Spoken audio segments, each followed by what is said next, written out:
পবিত্র বাইবেলে আছে যে যীশুখ্রিস্ট তার শিষ্যদের বলছেন যে অন্য জাতির মানুষকে ব্যাপটাইজ করো পিতা পুত্র পবিত্র আত্মার নামে।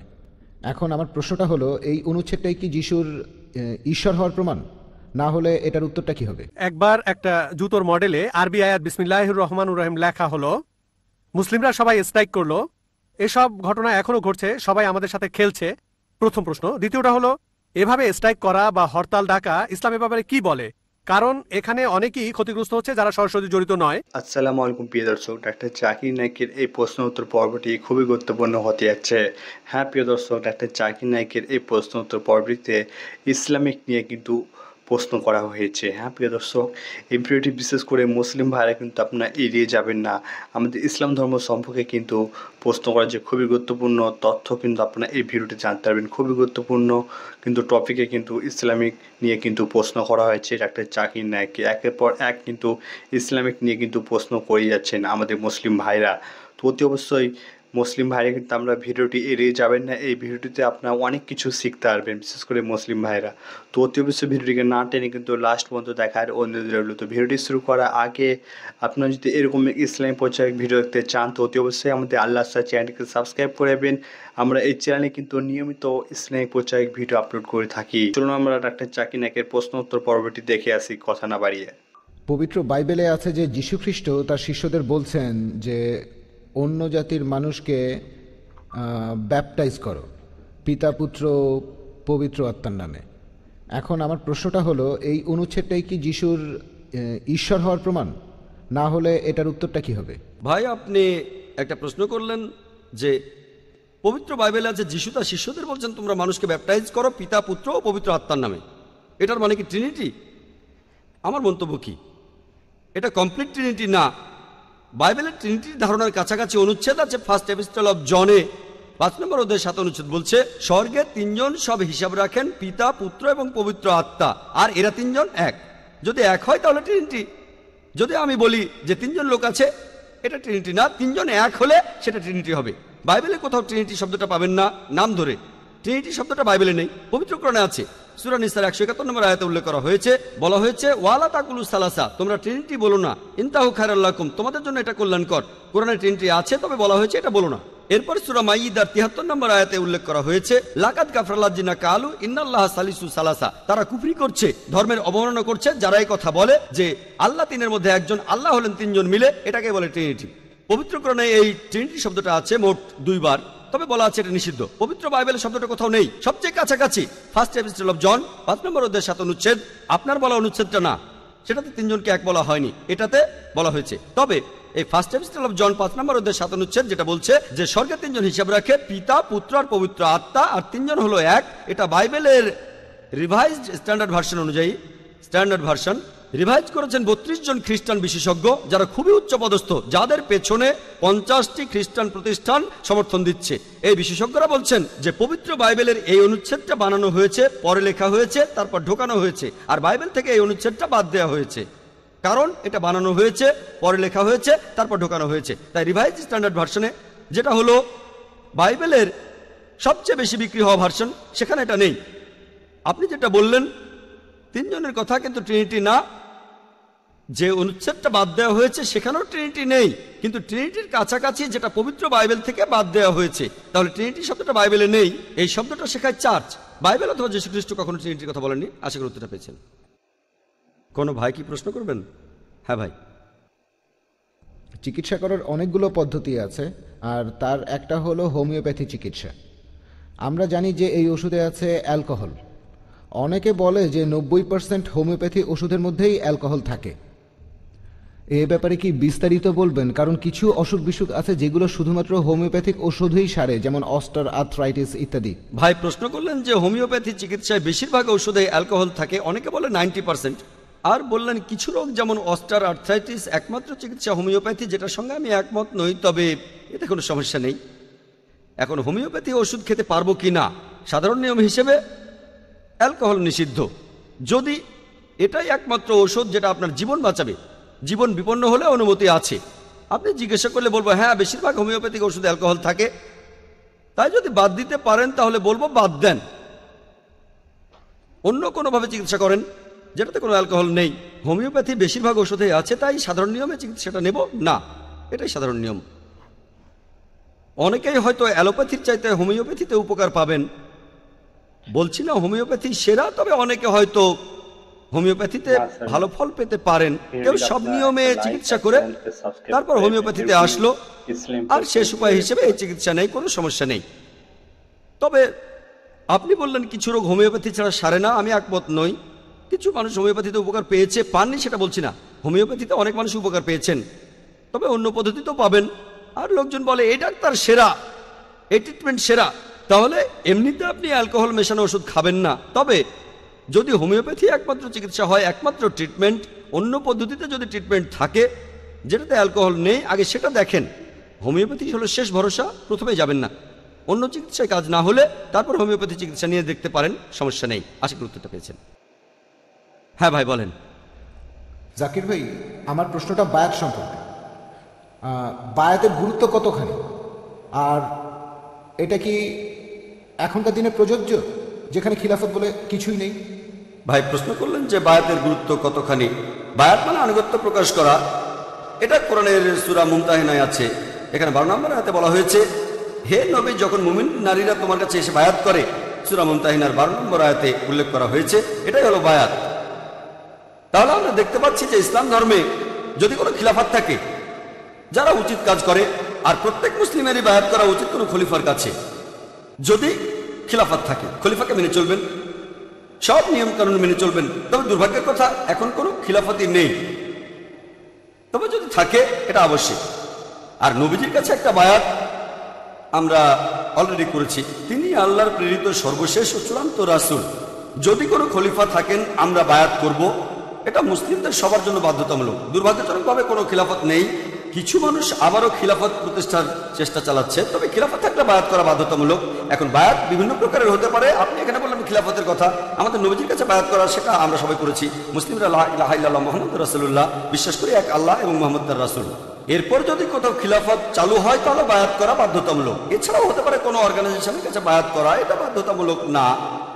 যেমন কোনো অর্গানাইজেশনের নেতার কাছে বায়াত করা। এভাবে যত নিচে নামবেন গুরুত্ব ততটাই কম। নবীজির হাদিসে আছে, যেখানে দুজন লোক আছে তাদের একজন আমির হবে। উপরের দিকে গেলে আমাদের রাসূল, তিনি 1 নম্বর, তারপর আছেন খলিফা। এরপর যদি খলিফা কাউকে ক্ষমতা দেন তাহলে তাকে মানতে হবে। নবীজি সবার উপরে, নবীজি কাউকে ক্ষমতা দিলেন অথবা খলিফা কাউকে ক্ষমতা দিলেন, তিনি থাকবেন পরের স্তরে। নবীজি নিয়োগ দিলেন বা খলিফা নিয়োগ দিলেন, এ আমার হয়ে কাজ করবে, এটা হলো 3 নম্বর পর্যায়ে। এরপর কোনো অর্গানাইজেশনের নেতার কাছে বায়াত করা। এভাবে যত নিচে নামবেন উপরের স্তরে এটা ফরজ, নবীজি অথবা খলিফার ক্ষেত্রে। তবে যত নিচে নামবেন সেটা হয়তো হবে কোনো একটা অর্গানাইজেশন মানলেন বা না মানলেন, তবে সেখানেও একজন আমির থাকবে। সেটা এমন না যে তার কথাগুলো মেনে চলা বাধ্যতামূলক। ধরেন 3 জন লোক একসাথে বের হলো ভ্রমণ করতে, ধরেন তারা বের হয়েছে পিকনিক করতে, সেখানেও তাদের মধ্যে একজন নেতা থাকতে পারে। এখন তারা সেই নেতার কথা মেনে চলবে কিনা সেটা আসলে আলাদা ব্যাপার। এখানে স্তরটাও দেখতে হবে, আমিরের কাছে বায়াত করতে হবে না। তবে যদি কাউকে আমির হিসেবে ঠিক করেন তার মানে হলো সে আপনাদের নেতা। আনুষ্ঠানিকভাবে হয়তো তার কাছে বায়াত করছেন না, তারপরও সে নেতা। এভাবে বায়াত করাটা স্তরের উপর নির্ভর করে। এখন নবীজির ক্ষেত্রে এটা আবশ্যিক, আমরা সবাই বায়াত করেছি। খলিফার ক্ষেত্রে আবশ্যিক, নিচের ক্ষেত্রে অতটা আবশ্যিক না। আর এখন দুর্ভাগ্যজনকভাবে কোনো খিলাফতই নেই, তবে খিলাফত থাকলে বায়াত করা বাধ্যতামূলক। আশা করি উত্তরটা পেয়েছেন। কোনো ভাই কি প্রশ্ন করবেন?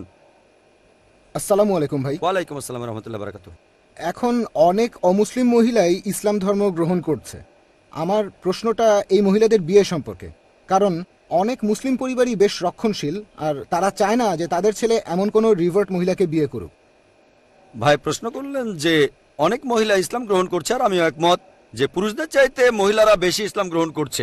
যারা ইসলাম গ্রহণ করছে তাদের 2 ভাগ মহিলা আর 1 ভাগ পুরুষ। আপনি বললেন যে এই মহিলাদের বিয়ে করতে সমস্যা হয়, আর অনেক মুসলিম পরিবারই চায় না তাদের ছেলে এমন রিভার্ট মেয়েকে বিয়ে করুক। যোগ্যপাত্র খুঁজে পাওয়া, রিভার্টদের কথা বাদ দেন, যারা প্রথম থেকে মুসলিম মহিলাদের জন্য যোগ্যপাত্র খুঁজে পাওয়া কঠিন।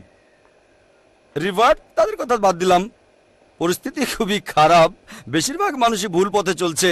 তাহলে ভালো পাত্র খুঁজে পাওয়া এখন একটা সমস্যা, আর ভালো ছেলে খুঁজে পাওয়া কঠিন। ভালো মেয়ে খুঁজে পাওয়া সহজ, কারণ আল্লাহ তাদের সেভাবে বানিয়েছেন, আর মহিলারা সেজন্য বেশি ইসলাম গ্রহণ করছে।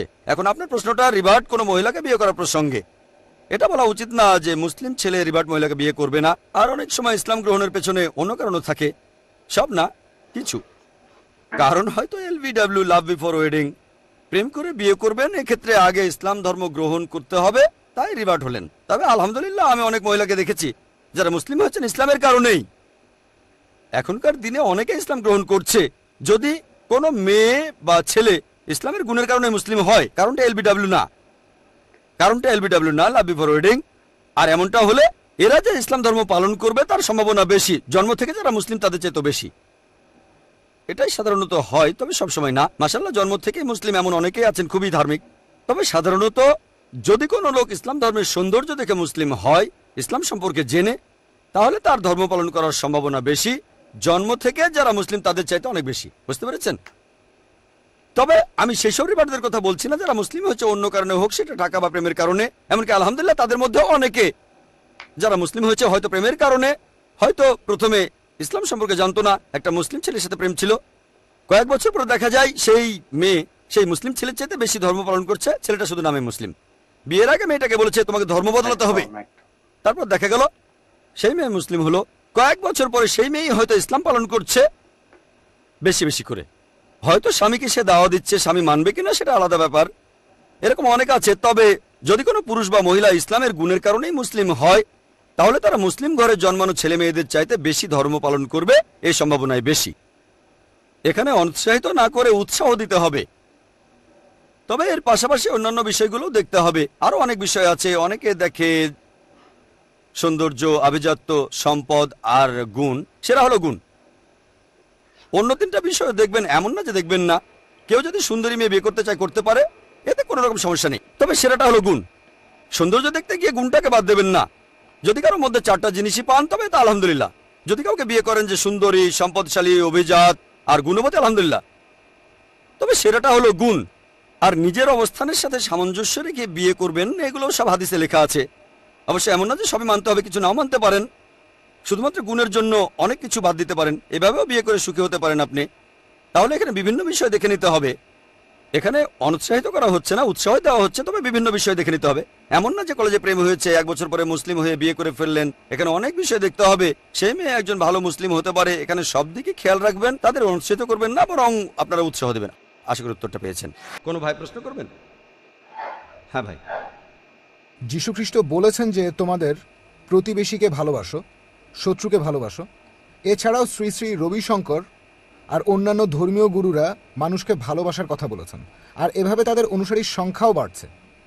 এখন আমাদের নবীজি সাল্লাল্লাহু আলাইহি সাল্লাম তিনি কিভাবে এই ভালোবাসার কথা প্রচার করেছেন? ভাই খুব সুন্দর প্রশ্ন করেছেন। যে যিশু বলেছেন তোমাদের প্রতিবেশীকে ভালোবাসো, শ্রী শ্রী রবিশঙ্কর বলেছেন তোমাদের প্রতিবেশীকে ভালোবাসো, তাদের অনুসারীও বাড়ছে। আমাদের নবীজি সাল্লাল্লাহু আলাইহি সাল্লাম তিনি কিভাবে এই ভালোবাসার কথা বলেছেন? আপনারা দেখবেন যে আমাদের নবীজির কথা বেশিরভাগ লোক মেনে চলে। সংখ্যার দিক থেকে খ্রিস্টানরা অনেক বেশি, তবে ধর্ম পালন করার কথা বললে মুসলিমরা সংখ্যায় অনেক বেশি। মুসলিমরা সংখ্যায় 130 কোটি আর খ্রিস্টানরা প্রায় 200 কোটি। কিন্তু ধর্ম পালন করার দিক থেকে খ্রিস্টানদের তুলনায় অনেক বেশি মুসলিম তাদের ধর্ম পালন করে থাকে। তাহলে ধর্ম পালনের দিক থেকে ইসলাম 1 নম্বর। আপনি প্রশ্ন করলেন যে যীশু খ্রিস্ট বলেছেন প্রতিবেশীকে ভালোবাসো, আমিও একমত। আর শ্রী শ্রী রবিশঙ্করও বলেছেন, মুহাম্মদ সাল্লাল্লাহু আলাইহি সাল্লাম এটা বলার পাশাপাশি দেখিয়ে দিয়েছেন কিভাবে সেটা অর্জন করতে হবে। নবী সাল্লাল্লাহু আলাইহি ওয়াসাল্লাম বলেছেন যে একজন কখনো সত্যিকারের মুসলিম হবে না সে যদি ভরপেটে নিজের ঘরে ঘুমায় যখন প্রতিবেশী ক্ষুধার্ত থাকে। এক সাহাবী বললেন আমার প্রতিবেশী কারা? নবীজি বললেন আশেপাশের 40 ঘর তোমার প্রতিবেশী। 40টা ঘর আপনার প্রতিবেশী। তার মানে ভরপেটে ঘুমাতে পারবেন না যদি প্রতিবেশী ক্ষুধার্ত থাকে। এমন অনেক হাদিস প্রতিবেশীর কথা বলছে। ঠিক, আর এর পাশাপাশি সেখানে সুবিচারের কথা বলা হচ্ছে। প্রতিবেশীকে ভালোবাসবেন, শ্রদ্ধা করবেন, হোক সে মুসলিম বা অমুসলিম, একই সাথে ন্যায় বিচার করতে হবে। কিন্তু মিডিয়া তারা ভুল জিনিস প্রচার করে। ইসলামে যেখানে ন্যায় বিচারের কথা বলা হয়েছে তারা সেটা অন্যভাবে প্রচার করে। তবে আমাদের নবীজি যে বলেছেন তোমাদের প্রতিবেশীকে ভালোবাসো, এই কথাটা প্রচার করে না যেন এই কথাটা কোথাও বলাই হয়নি। পবিত্র কোরআনে সূরা মাউন, ঠিক এখানে আছে দুর্ভোগ তাদের যারা প্রতিবেশীকে সাহায্য দানে বিরত থাকে। পুরো একটা সূরায় আছে। নবীজি সাল্লাল্লাহু আলাইহি ওয়াসাল্লাম যে শুধু প্রতিবেশীকে ভালোবাসতে বলেছেন তাই নয়, তার পথটাও দেখিয়ে দিয়েছেন। আর আপনারা দেখবেন শ্রী শ্রী রবিশঙ্করের সাথে সেই বিতর্কে তিনি বলেছেন শুধু ভালোবাসার কথা। ঈশ্বর সবাইকে ভালোবাসেন, যেটা আমি পরে পরিষ্কার করে বললাম যে কোরআন ওই কথা বলছে যে আল্লাহ পরম করুণাময় আর পরম দয়ালু। এটা আছে পবিত্র কোরআনে সূরা বুরুজের 14 নম্বর আয়াতে। আমি সেখানে উত্তর দিতে গিয়ে বলেছিলাম যে আমি শ্রী শ্রী রবিশঙ্করকে ভালোবাসি। আর যখন বলেছিলাম যে আপনাকে ভালোবাসি সেজন্য আপনার ভুলগুলো শুধরে দিতে চাই, উনি পরে উত্তর দিতে এসে বললেন লোকজন মুখে বলে মন থেকে বলে না। তার মানে অভিযোগ করলেন যে আমি মুখে বলছি মন থেকে বলছি না, যেটা অন্যায়। এভাবে বলাটা অন্যায়। আমি এটা নিয়ে কিছুই বলিনি, বলেছিলাম তার বইয়ের উদ্দেশ্যটা ভালো, বলিনি যে উদ্দেশ্যটা খারাপ। আমি তার প্রশংসা করেছি। তাহলে মানুষ হিসেবে কার কাজটা বেশি ভালো? তার লেখা বইটা আসলে ইসলামের অবমাননা, এতে ক্ষতি হতে পারে, রায়টা বেঁধে যেতে পারে।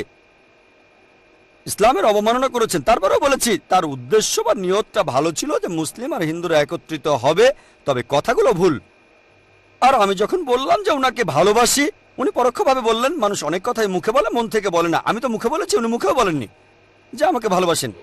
ঠিক, তাহলে আপনারা যদি নিরপেক্ষভাবে আর যুক্তি দিয়ে দেখেন যে সেখানে কিছু লোক বলেছিল ও জাকির ভাই উনি তো এসব ব্যাপারে খুব কঠিন, কোথায় কঠিন সেই বিতর্কটা যদি দেখেন, সেখানে দ্বিতীয় অংশে বলেছি আমি আসলে সবর করছিলাম। কিছু বললে একটা নেতিবাচক প্রভাব পড়তে পারে। যারা আমাকে চেনে তারা বলেছিল জাকির ভাই এই কথার উত্তর দিলেন না কেন, কিছু বললেন না কেন? আমি বলেছিলাম সবর করছিলাম। তাহলে আমরা প্রতিবেশীকে ভালোবাসবো, তবে সে তার ক্ষতি করুক এমন কিছু আমরা চাই না। ঠিক, কাউকে ভালোবেসে যদি এই কথা বলি, উদাহরণ দিচ্ছি, একজন ধরেন আমার বন্ধু, সে সবসময় ক্লাসে ফার্স্ট হয়, পরীক্ষা দিতে যাওয়ার সময় সামনে কালো বিড়াল পড়লো। সে বলল কালো বিড়াল দেখেছি, এটা অশুভ লক্ষণ, আজকে আমি পরীক্ষা দেব না। আমি তাকে বলবো ভাই কালো বিড়ালে কিছু যায় আসে না, আমার সামনে এমন কালো বিড়াল অনেক পড়েছে, কিছুই হয়নি। না না, তখন কি বলবো তোমাকে ভালোবাসি, তুমি ঠিক, তাকে তো ভালোবাসি সেজন্যই শুধরে দেব। কালো বিড়াল ক্ষতি করে না, তাকে ভালোবাসি বলে এই কথাটা বলে দেবো তাকে আমি। তাই যেহেতু শ্রী শ্রী রবিশঙ্করকে ভালোবাসি, আমি চেয়েছিলাম তিনি যেন পরকালে বেহেশতে যান, সেজন্য শুধরে দিয়েছিলাম। উনি হয়তো সেটা বোঝেননি, যার ঈমান আছে তিনি এটা বুঝবেন। যেহেতু তাকে ভালোবাসি সেজন্য উদাহরণটা দিয়েছিলাম যে যদি কেউ 10 তলা থেকে লাফ দিতে চায়, আমি বারণ করছি কিন্তু সে লাফ দিতে চায়, আমার হয়তো তখন তাকে বকাঝকা করতে হবে, হয়তো সে রেগে যাবে, দরকার হলে থাপ্পড়ও মারবো, যেহেতু তাকে ভালোবাসি। ভালোবাসা শুধু মুখের কথায় হয় না, আমি ওনার সঙ্গে একমত। তবে উনি শুধু মুখেই বলেছেন, এছাড়াও কিছু সমাজ সেবা করেছেন ভালো, সেগুলো ভালো কাজ। ইসলাম বলছে ইহকাল গুরুত্বপূর্ণ, তবে আখিরাতের গুরুত্ব বেশি। আমাদের নবীজি বলেছেন বাস্তবসম্মত ভালোবাসার কথা, তাই জাকাত দেওয়া আমাদের ফরজ, গরিব লোকদের দান করার জন্য। আপনি যদি ইসলাম ধর্মের মূল নীতিগুলো দেখেন, এগুলোই সবচেয়ে মানবিক। মিডিয়া যেটা করে, তারা প্রসঙ্গ ছাড়া কিছু জিনিসের উদ্ধৃতি দেয় আর সেটা ভুলভাবে প্রচার করে। ইসলাম ধর্মে যেটা আছে সেটা অন্য কোনো ধর্মে নেই। যেমন ধরেন ধর্মের অবমাননা, ইসলামের নিয়মটা যদি কেউ যুদ্ধ ঘোষণা করে আল্লাহ ও রাসূলের বিরুদ্ধে, সূরা মাইদা 33 নম্বর আয়াতে উল্লেখ করা হয়েছে, যদি কেউ যুদ্ধ ঘোষণা করে আল্লাহর বিরুদ্ধে, তার রাসূলের বিরুদ্ধে, ধ্বংস করে বেড়ায়, হয় তাকে হত্যা করো বা ক্রুশবিদ্ধ করো, অথবা তার হাত পা কেটে ফেলো বা নির্বাসন। 4টা অপশন। হয়তো বলবেন ও সন্ত্রাস, কোথায় সন্ত্রাস? কেন? ধরেন আমি কাউকে জিজ্ঞেস করলাম, ধরেন কেউ আপনার স্ত্রীর বদনাম করলো, মায়ের বদনাম করলো, কুৎসা রটালো, কি করবেন? ও আমি তার নাক ভেঙে ফেলবো, ঘাড় ভেঙে ফেলবো। আমি বলবো কেন? মুসলিমদের জন্য আল্লাহ ও তার রাসূল, তারা আমাদের কাছে এই পৃথিবীর মধ্যে সবচেয়ে বেশি প্রিয়, মা বাবা স্ত্রী এদের চাইতেও। কেউ আপনার মায়ের বদনাম করলে আপনি কি করবেন? রেগে যাবেন, ঠিক ঠিক। কেউ তার নামে কুৎসা রটালে মারতে চাইবেন কেন? আপনার অধিকার। আমাদের ইসলাম ধর্মের নবীজি বলেছেন যদি কেউ আল্লাহ এবং রাসূলকে বেশি ভালো না বাসে, তার মায়ের চাইতে, তার বাবার চাইতে, তার স্ত্রীর চাইতে, তার সন্তানের চাইতে, সে সত্যিকার মুসলিম নয়। যখন কেউ আপনার মায়ের বদনাম করে, তার নামে কুৎসা রটায়, আপনি তখন রেগে গিয়ে তাকে মারবেন, কোর্টে কেস করে দেবেন। ইসলামে আল্লাহ এবং রাসূল তাদেরকে অনেক বেশি ভালোবাসি, মা বাবা স্ত্রী সন্তানের চেয়েও বেশি। হয়তো তারা তাদের নবীকে এতটা ভালোবাসে না, সেটা তাদের সমস্যা। লজিক্যালি দেখলে বুঝবেন ইসলাম সবচাইতে মানবিক ধর্ম। ইসলাম ভালোবাসার কথা বলে, শুধু তাদের ভালোবাসি না যারা চুরি করে, যার চুরি গেছে আমরা তাকেও ভালোবাসি। আমি সেখানে একটা উদাহরণ দিয়েছিলাম, যে চুরি করেছে সে যদি আসলে গরিব আর ক্ষুধার্ত হয় সেজন্য সরকার দায়ী, কিন্তু বিলাসিতার জন্য চুরি করলে তার শাস্তি হওয়া উচিত। এখানে উত্তর দেওয়াটাও গুরুত্বপূর্ণ। আমরা মুসলিমরা আসলে টেবিলটা উল্টে দিতে জানি না। যদি আমরা যুক্তি আর প্রসঙ্গ দেখিয়ে তাদের অভিযোগের উত্তরটা দিতে পারি, ইনশাল্লাহ ইনশাল্লাহ সবাই তাহলে বলবে ইসলামই শ্রেষ্ঠ ধর্ম। ইসলাম ভালোবাসার কথা বলে, ভালোবাসা ন্যায়ের কথা বলে, সব মানুষের জন্য, নির্দিষ্ট কোনো গোত্রের জন্য না। আশা করি উত্তরটা পেয়েছেন। হ্যাঁ ভাই। একবার একটা জুতোর মডেলে আরবি আয়াত বিসমিল্লাহির রহমানুর রহিম লেখা হলো, মুসলিমরা সবাই স্ট্রাইক করলো, এসব ঘটনা এখনো ঘটছে, সবাই আমাদের সাথে খেলছে। প্রথম প্রশ্ন। দ্বিতীয়টা হলো, এভাবে স্ট্রাইক করা বা হরতাল ডাকা ইসলাম এ ব্যাপারে কি বলে? কারণ এখানে অনেকেই ক্ষতিগ্রস্ত হচ্ছে যারা সরাসরি জড়িত নয়। যে দোকানে পাথর মারা হয়েছে তারাও হয়তো সরাসরি এর সাথে জড়িত নয়। ইসলাম ধর্ম এ ব্যাপারে কি বলছে? ভাই আপনি প্রশ্ন করলেন আর এটার উত্তর আমি আগেই দিয়েছি। আমি একটা জেনারেল উত্তর দিয়েছি, সেই উত্তরটার মধ্যে সবকিছুই পড়ে, সালমান রুশদি, তাসলিমা নাসরিন আর আমেরিকা সবকিছু। আমার উত্তরটা ছিল সামগ্রিক। তারপরে ডেনমার্কের ছাপানো সেই কার্টুনগুলো নিয়েও আমি বলেছিলাম, সেখানে বলেছিলাম যে 6 নম্বর ছিল ভায়োলেন্স। এই ভায়োলেন্সের ব্যাপারে তখন আমি বলেছিলাম ফ্ল্যাগ পুড়িয়ে দিলেন, লোকে আপত্তি করতে পারে, তবে এটাকে হারাম বলবে না। অথবা ঢিল মেরে জানালার কাজ ভাঙলেন, সেই দেশের এম্বাসির জানালা যেটা অন্যায় করেছে, তবে অন্য কারো দোকানে আগুন ধরানোকে হারাম বলবো। অবশ্য যদি সেই ব্যাপারটার সাথে জড়িত কেউ, একেবারে সরাসরি জড়িত এমন কাউকে ধরতে পারেন, তাহলে ব্যাপারটা আলাদা। আপনি সেই দেশের কোনো নাগরিককে কিডন্যাপ করে অত্যাচার করতে পারেন না, এটা হারাম। তাহলে দোকানে পাথর মারা এটা সম্পূর্ণ হারাম। যদি সেই দোকানদার অন্যায় কিছু করেছে সেজন্য পাথর মারছেন, তাহলে ঠিক আছে, তবে অন্য কাউকে আক্রমণ করা ঠিক না। এখানে যেটা করতে পারেন আমি আগেও বলেছি, যদি সেই দেশ দায়ী হয়, প্রধানমন্ত্রী এটাকে সমর্থন করে, তার মানে প্রধানমন্ত্রীও জড়িত। প্রধানমন্ত্রী দায়ী, সেজন্য নিরীহ নাগরিককে মারতে পারেন না। খুব বেশি হলে ফ্ল্যাগ পোড়ানো, আমি বলছি না যে এটাও ঠিক, তবে ভায়োলেন্সটা যদি হয় ফ্ল্যাগ পুড়িয়ে দেয়া, এম্বাসিতে পচা ডিম ছুঁড়ে মারা, যদি ভায়োলেন্সটা এরকম হয়, সামান্য খুব একটা আপত্তি করবে না মানুষ। তবে চূড়ান্ত ভায়োলেন্সে নিরীহ মানুষ মারা, অত্যাচার করা, অথবা বাড়িঘর পুড়িয়ে দেয়া, অথবা দোকান পুড়িয়ে দেয়া, এগুলো হারাম ইসলামে। এমন করা আমার মতে সম্পূর্ণ ভুল। হ্যাঁ, আপনি মিডিয়ায় উত্তর দিতে পারেন, শান্তিপূর্ণভাবে প্রতিবাদ করেন, সমস্যা নেই। অর্থনৈতিক, আমি তাদের পণ্য কিনবো না, সেগুলো ব্যবহার করব না, ড্যানিশ পণ্য আমি কিনবো না, ভালো। কোর্টে কেস করেন, তাহলেও সমস্যা নেই। ভায়োলেন্স সামান্য হলে ঠিক আছে, না হলে না। একইভাবে দেখবেন এই ব্যাপারটা ইসলামের বদনাম করলে এগুলো থেকে বেছে নেন, সমস্যা নেই, তবে ভায়োলেন্স না। আশা করি উত্তরটা পেয়েছেন। তো প্রিয় দর্শক, আপনার শুনলেন ডাক্তার জাকির নায়েকের এই প্রশ্ন উত্তর পর্বটিতে ইসলামিক নিয়ে কিন্তু, আমাদের ইসলাম ধর্মকে নিয়ে কিন্তু খুবই সুন্দর প্রশ্ন করা হয়েছিল। হ্যাঁ প্রিয় দর্শক, আমাদের ইসলাম ধর্মকে নিয়ে, মানে ইসলামিক টপিক নিয়ে কিন্তু প্রশ্ন করেছিলেন মুসলিম ভাইরা। তো মার্শাল্লাহ, ডাক্তার জাকির নায়েক কিন্তু খুবই সুন্দরভাবে উত্তর দিলেন।